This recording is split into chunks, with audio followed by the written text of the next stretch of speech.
So I'm here with famous filmmaker Davis Guggenheim. I'm smirking when you say this famous. You are. Inconvenient Truth, Waiting for Superman, Great Teacher Project, amongst others. But just to rewind, and I'd like to talk more about all of the stuff that you've worked on. But how did you get started? I've always been fascinated when I see people who are filmmakers. There's not a traditional career. How did you get started? My father was a great documentarian. No one knew who he was. He rode his bike to work, but he made all these great social justice documentaries, and he was my hero. But after college, I moved to LA to not make documentaries. What did you do in college? What did you think you were going to do? I was a history major, and I wanted to get out of my father's shadow. And I moved up to Hollywood. I'm not going to make documentaries. But did you have an idea of what you were going to do? I was going to make Hollywood movies. He makes documentaries. I'm going to be a hotshot Hollywood director. But you had embraced this filmmaking aspect of your, Yes. That's not as big of a departure for most people. That seems still pretty close. So kids of doctors can become a lawyer. Kids of lawyers can become an accountant. But no one is a kid of a documentarian and becomes a doctor. It's a degenerative. It's a degenerative skill that's passed down. You never go back. So I don't understand that right, because is it because your father would have judged you if you would become a traditional profession? No. I don't think I could have. Frankly, I think very dyslexic, not good in school. And so became tuned to other things. My brain was tuned to other things. So, but you saw your father, and you saw film crews, and and that did kind of resonate with you. It's like growing up in a circus. That's in a good fun. way. Yeah, in a good lights, cables, cameras. That's cool. So what your father did strongly influence this. I'm going to go to Hollywood. And he was a hero to me. I just could never be as good as him. Imagine if your hero was Superman or Iron Man. You'll never be as good as that. So you thought that it would be amazing to be a great documentarian like my dad, but I'm never going to be able to do that. He won 4 Academy Awards and was nominated 12 times. So you started off saying no one knows who he is and he rides his bike to work, and he was a big... But no one knew who he was. So he had the double threat of being totally anonymous but also remarkable in what he did. What were some of his most... He made films about the Johnstown Flood, the Ku Klux Klan, the Kennedys. Are those out there? Can yeah, people access I'll give them? you copies of it. Beautiful movies. Who's Beautiful Khan movies. Academy? Yeah, of course. Yeah. No, that's incredible. Beautiful, wonderful movies. And so you view that as just the high watermark, and you could maybe not, you can do that, but you could do big Hollywood blockbusters. Right, and it's more like, we talked about this earlier, the son finding his identity outside of his father. Just to follow in his footsteps would have been pathetic for me as an 18-year-old. So I had to go off and make it on my own. But how did you think about it? It's not. Did you think about what are my odds of being able to succeed here? Yes, I did the math. You did? Impossible. Okay. Yeah. So, but you still decided to do it? Oh, you mean to go to Hollywood? Well, yeah. Filmmaker generally, Hollywood in particular. Yeah, but the odds of me being a doctor or a lawyer was worse. So it was not even possible. So it was just there were no odds. So you weren't naive. It's like the Mets winning the World Series. You knew. So this is right after college. So you were 21, 22. Where did you go to college? I went to NYU and then Brown. NYU and Brown, and so and history. And what did you do at Brown? And I remember walking around the campus at Brown senior year, going, documentaries are kind of over. Ken Burns is Ken Burns. There's no place for me. It'll never. The establishment is there, and and it's set. Things will never change. So you started at NYU, you transferred to Brown. Yeah. You were a history major the entire time. Yeah. But film was always kind of in your mind. I went to NYU to study film. Right, we're famous for that. And after a year, I said, I don't like this. It's not for me. I'm going to study history. And because I think NYU at the time was very practically based. It was teaching a lot of skills that I think a lot of people a lot of my fellow students really dug and learned from. But I knew that and from what my father taught me, that the key piece, which is the ultimate thing to learn, is storytelling. And I wasn't seeing anyone who taught storytelling. So why not learn history or the great, and my father sort of influenced me. He says, if you learn to write, if you read a lot, if you sort of figure that part out, then you can figure out stories. But the path to being a good filmmaker is not about the equipment or the technique. It's about stories. And so when you were sitting in a history class in Brown and one of your friends says, hey, I'm going to apply for grad school in history, or I'm applying for a job in Wall Street or whatever, you would say, oh, well, I'm going to go to Hollywood. Like you knew the whole time, even though you were studying history, you knew film was your thing. Yeah. And when you say the odds, I mean, I think you're being a little bit faux humble. That you couldn't have been a doctor. You transferred to Brown. Very right? dyslexic. Very dyslexic. You transferred to it. Well, I won't push you. I couldn't have done. What's the big the course? Organic chemistry. Not even close. Wasn't around then, so yeah. Not even close. I in fact wiggled my way through passing the key things, and Brown had no core curriculum. Right.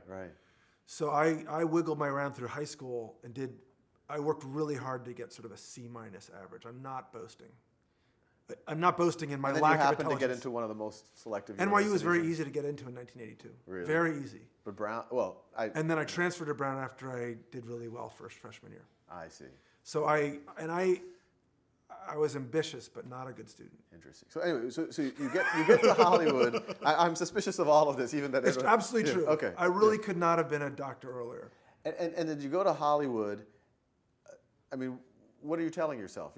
It sounds like you knew the odds. So the arc, I'll give you a quick arc. Yeah. Assistant to somebody, working, small jobs, 10 years, and I finally get my break, and I sold a script that a friend of mine wrote to Warner Brothers. I was going to direct it. My big break. It was a training day with Denzel Washington. Wow, that's a huge move. And I got fired. I get fired. I don't even get to meet him. I don't get to meet Denzel Washington. I get fired. This is my dream. This is what I'd worked towards for 10 years. And it was for all the wrong reasons. And I bought into this Hollywood system. I thought if I was a good soldier, it would pay off to me, and if I did everything right. And it was going to be a great movie, and it was a great movie. And I was the only one who wanted him in the role, and I got fired. And I was so disillusioned. I hit rock bottom as a person and as a director that I said, screw it. And I bought a little $800 high-8 camera. I said, I'm going to make a movie about people I like. And I made this film about first-year teachers called The First Year, first thing I ever did. And I drove to all these public schools all around Los Angeles and Compton and Watts and East LA. And I made my first movie, a documentary. And it just felt right, and you were able to do it, and it was mine. And the great thing about documentaries is you can control the means of production.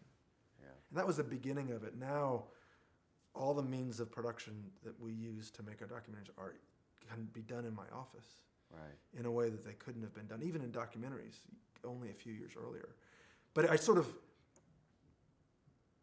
it was such a devastatingly apocalyptic moment in my life that I had no choice but to do the thing that I had to do, which is to tell a story about someone I loved and admired.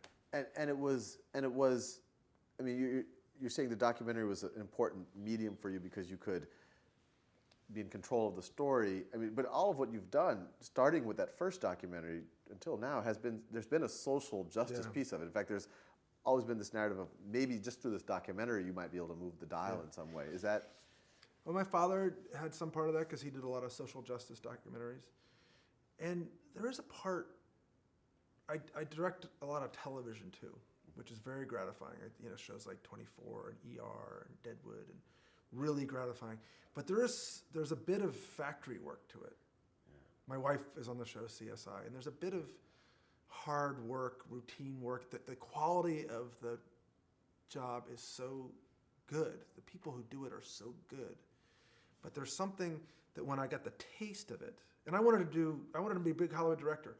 When I got a taste of it, having told stories, made documentaries that had some little fragment of this film is going to not even do good, but actually have some kind of influence on a conversation that might do good, was addictive.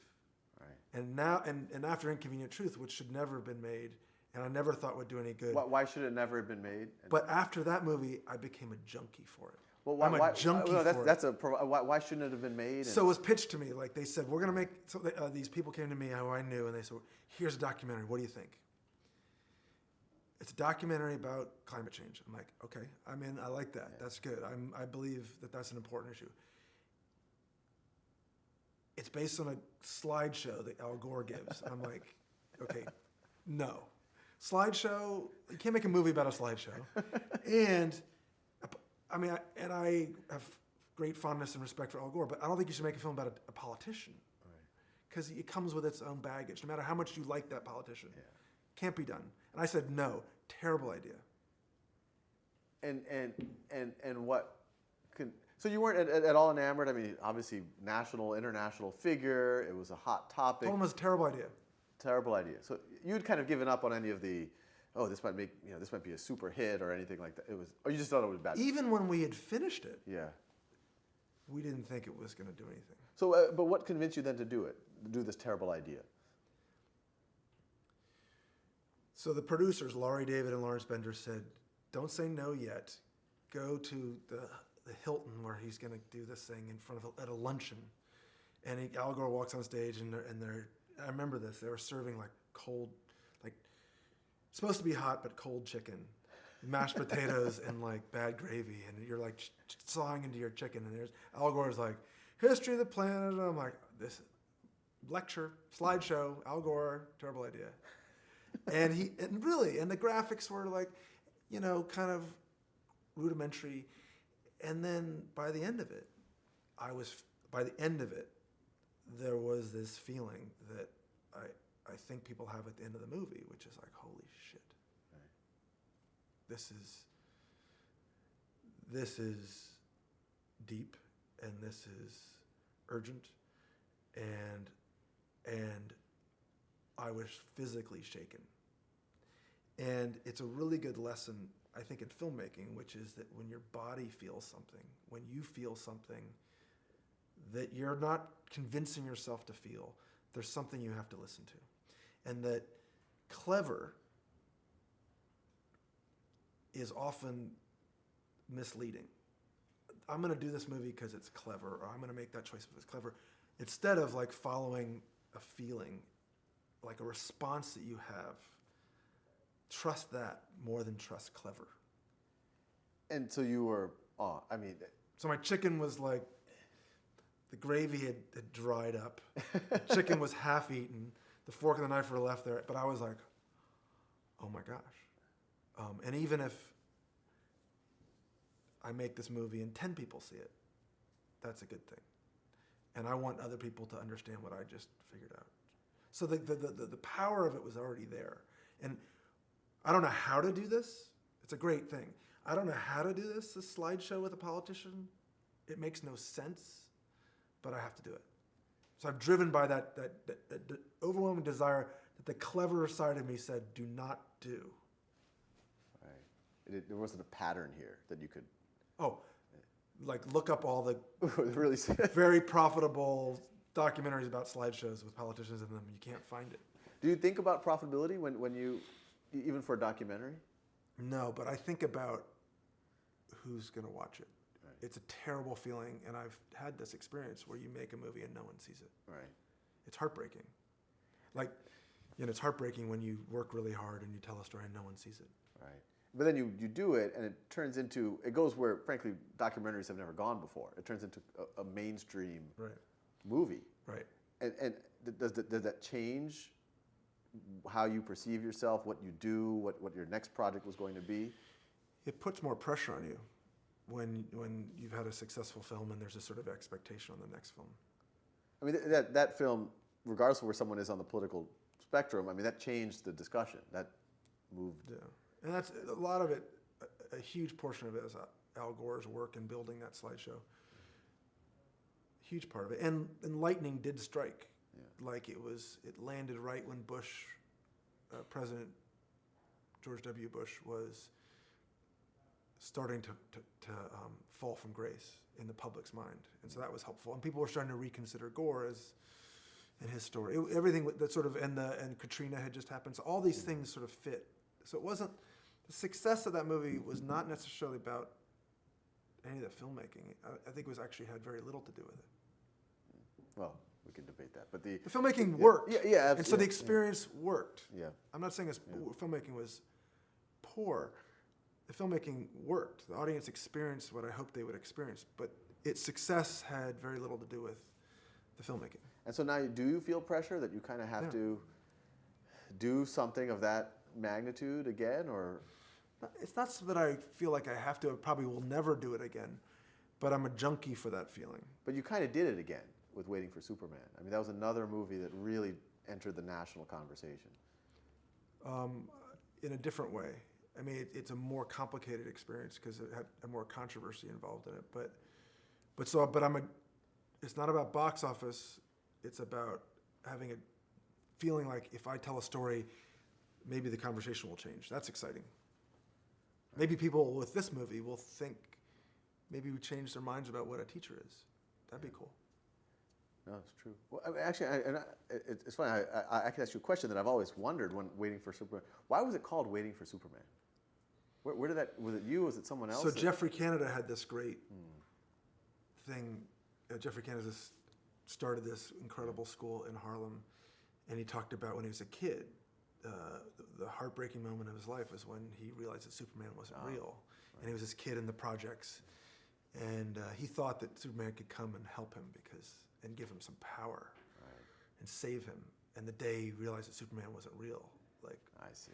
And so he sort of had that metaphor already, and I didn't come up with the title. Leslie Chilcott, the producer, did, but it was like, wow, we're waiting in the same way he was waiting for Superman. And now that you've done, I mean, frankly, several of these, I mean, whether or not you admit it, especially in certain, you're a household name. I mean, is there a temptation to, in like 3 households? Well, no. You have 6 million households. I got 3. I don't know. Well, just make that assumption. I mean, is there any temptation to go back? I mean, there must have been a little bit of part of the Hollywood movie, the computer graphics and the real, there's no temptation to do Transformers 4? I would love to do another Hollywood movie. I've done a couple, and it had to be something really special. I wouldn't want to do Transformers 4. And so there's so much work. Yeah. And Michael Bay is so good at that. Yeah, no, I'm not. It's not that Michael Bay needs to be replaced or anything. No, but I'm saying like that's a different skill. Right. But I'm a junkie for that. I'd much prefer to make documentaries. Much prefer. So what would have to be true about a commercial film to have you do it? I watched my kids this weekend watch the movie 42 about Jackie Robinson. Yeah. And that did something very different, but did something that I love in storytelling. That, like, they got to see a moment. And it's a true story, but it's fictionalized. But they just saw a great story, and they learned. Learning is not the word. They're connecting to the world. They're connecting to the human experience in a way in which sometimes movies can do. And when that happens, that's pretty great. And if I'm part of that, that's cool. And do you think, I mean, you started off wanting to do Hollywood movies. Do you think you're inherently better at one of the 2 types? I made 2 feature movies, and I would call one a C- and the other a D+. Would you mind saying what those movies So were? one was called Gossip, a movie called Gossip, which is it's a sort of a genre movie. It's okay. I did a pretty good job. And the other one was a movie called Gracie, which was it was pretty good. So you weren't really happy with how they turned out? I think I did a pretty good job. I think I would like a workman's job. Yeah. I would say I'm unexceptional as a feature director. Interesting. And I know, how much time do we have? 10 minutes. So the one thing I am fascinated, and I think, I'm personally fascinated, and I hope people listening to this would be too. I mean, that you kind of glazed over that 10-year period between college and your first almost break, but it ended up being this Yeah. thing that changed your Yeah. your view of yourself in the world. I mean that's a fact. I mean, the 10 years of just kind of, Right. it sounds like you were just taking whatever job you can near a studio just to get closer to being a Right. principal. Right. I mean, did you ever think about giving up on that and Yes. going? Yeah, I mean, and it's. I directed a lot of episodic television, like, which is guest director, which means you're one of 20 directors on a given show. And I when I hear about Malcolm Gladwell's 10,000 Hours, that rings really true to me. That there was a lot of learning the form and repeating the form and doing a pretty good job at the form to then one day be better at it. Like the Beatles playing genre tunes that they didn't write over and over again 3 nights a week. Yeah. So I learned a lot in that era. So you were getting work, so to speak. There was a sense of progress. I mean, right out of college, you were able to get. I mean, when would you get your first even guest director? I'm so bad at this, dates and stuff. So I land in LA in 88, and I start directing in 93. So 5 It's years. not too bad. So you were 5 like years. 26, 27 years old. But then you hit a certain. How does that happen? I mean, your You get- resume. you- How do you even get that job? Get your first job, just banging it out, like making short films and apprenticing and. So you had a portfolio of short films that you would send to people. Yeah, kind of, and then I would observe on other TV shows an unpaid job standing next to directors, pretending I knew what I was doing. And then one day someone took a. But even how do you even get that? You just ask. I mean, I don't think if I called up some random director for CSI or something, it's like, yeah, hang out with me. Right. How do you get there? It took a while. I mean, part of it's getting the job as the low-paying job on another show, and then you know. And the low-paying job is anything from A PA, production assistant. I see, and that's something that you kind of submitted a resume for. Yeah, and a producer's assistant, and then you sort of like. The nice thing about Hollywood is that it is entrepreneurial. It's like you don't have to go to graduate school or pass the bar. You can worm your way through the system and find a place. Do you think Hollywood eventually finds the real talent that's out there? Or do you think a lot of people get lost in this? That's interesting. I think talent is so rare in Hollywood. Like, well, let me put it differently. Scratch that. I think there's extraordinarily great talent in all the crafts. Cinematographers, sound people, art direction, wardrobe. Incredible people. You can find incredible people, and the depth of those people is incredible. And the way Hollywood keeps getting them better is incredible. Technology, digital stuff. But I think the part that's really hardest, and I think anyone intuitively gets this, is that the lack of great scripts and storytelling. So the unique story, that's the hardest part. There's so few great scripts that they end up making more than they have good scripts for.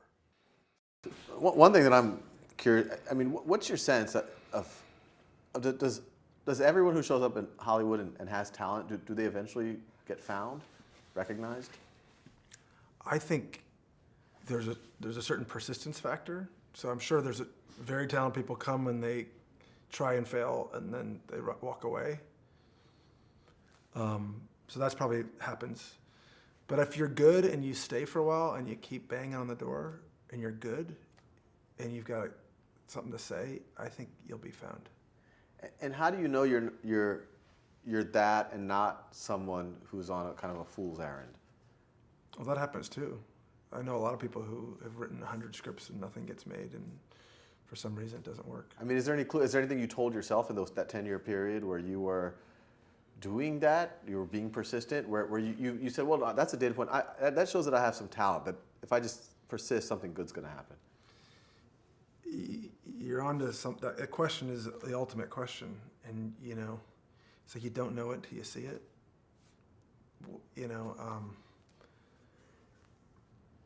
and there was many years where I really wondered whether I had anything at all to say. And I, for a long time, felt there was nothing to say. And I think if you said to Davis when he was even 30 or 35, you think you'll ever tell a story of any significance? In my heart of hearts, I would have said no. And is that question the same as, do you think I will be successful? It's a different question. And so, because in that early period, you were going after commercial Hollywood production, and where success is very different than you did Yeah, something. so I was a sought after television director. Yeah. But I wasn't my own storyteller. I was in service of someone else's story. I see. So in that 10-year period, you did have a momentum to your career, that you were getting more responsibility, more, I guess for lack of a word, prestigious responsibilities to direct things. And I had a chair with my name on it. And I was a member of a guild, and I made a good living. But I wasn't doing what I came to Hollywood to do, which is to somehow tell a story. How long did it take you to get to that point where you said, well, I can pay the bills with this?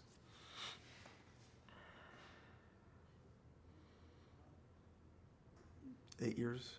Okay, so it's yeah. So the 10 Felt like the longest 8 years of my life. So that 8 years, so there wasn't a period where you felt like, gee, I'm just going to stop this. Some of my friends went and became accountants, and they can buy a nice car, and they have a down payment on the house. Yeah, absolutely. And so I do think there's a persistence factor.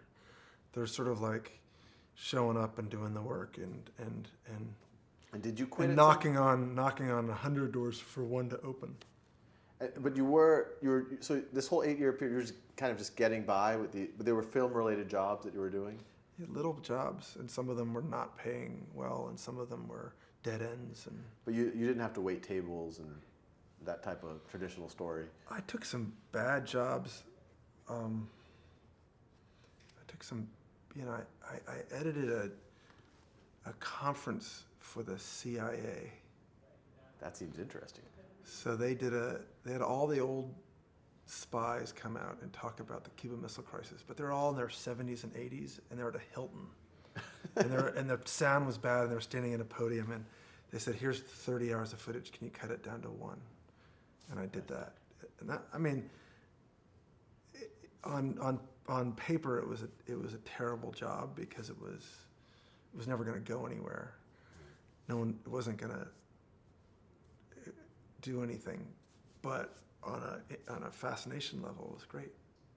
And so the good thing is, even at those early days, you were able to pay your bills doing something in your craft. It wasn't the most glamorous thing. Barely. You were able to get by. Sometimes, I was a producer's assistant for a long time, picking up dry cleaning, making phone calls. So there was a lot of grunt work. And this portfolio of stuff, this was just like you and your friends with the camcorders that you would produce, or how were you able to do that? I had a little bit of a break because I worked on this film, Sex, Lies, and Videotape. I remember that. And my boss couldn't pay me, so he gave me 1/10 of a point. So 1,000th of a piece of a movie. No, 100th. No, the 1,000th of a movie. 1,000th of a movie. And I was like, well, this is a low-budget movie. No one's ever going to see it. And it turned out to be worth $30,000 in 1990. Was it even 1990? 90-something. So I had $30,000, and I made a short film with that. So it was like this little gift from heaven. I remember that movie distinctly because my uncles wanted to see it, and they were babysitting me. So they took me and my cousin, and they gave us $20 in arcade tokens in the movie theater, and said, "We're going to go watch this movie now." And you didn't go. You just... No, well, because it was like I think it was barely rated R, right? Wasn't it even on the... Yeah. Well, Did you ever see it? No, I've never I have that distinct memory of not being allowed to see it, but I got $20 in tokens to spend the next 2 hours at the arcade because my uncles wanted to see it. They're probably very disappointed. It was a very deep art film with very little like fun, gratuitous sex. I see. So that was... Would you pinpoint that as kind of the break that allowed you to... That was one of the breaks. And it I gave think you there were a lot of I think luck is a part of it. I think being ready when luck happens is a big part of it. Like, sometimes if your luck breaks and you're not ready, you got to be ready when the luck happens. See, the door will open, but then you got to walk through it and do something. Do you know people in Hollywood who you just think they're just the most amazing talent and they just got squandered? I mean, yeah, or sometimes they're stuck. Yeah. You know, they're stuck working on a show that's paying them enough money to put their family through, but they're not doing exactly what they want to do. Yeah. It's really lucky to be able to find something where you can tell your own stories and have the independence, to have it all. Sometimes it's like money and security, or doing your own thing and having your independence. There's always some combination of that. Very few people have both. Very few people have both.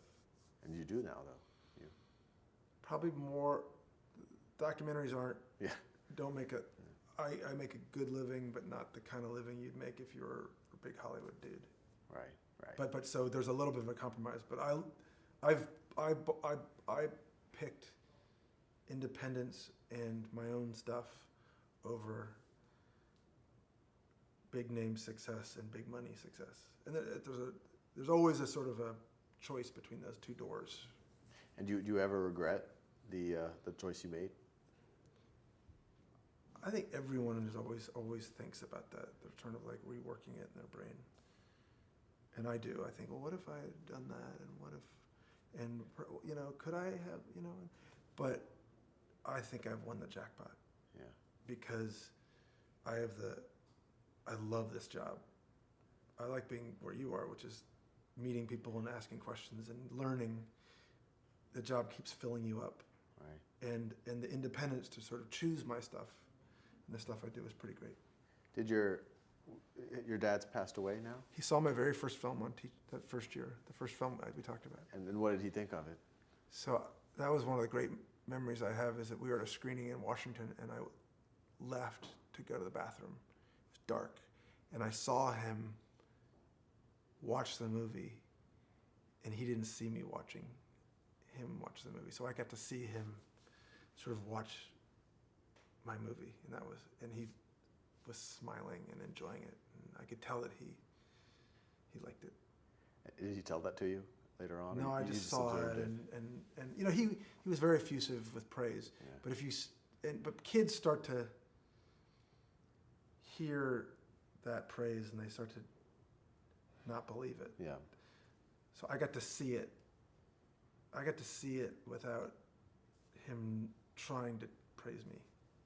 I get to feel his praise without him having to give it to me. And so he was supportive of this the whole time that you were pursuing The this. movie I made was not the kind of movie he would make. It was the opposite of what he would make.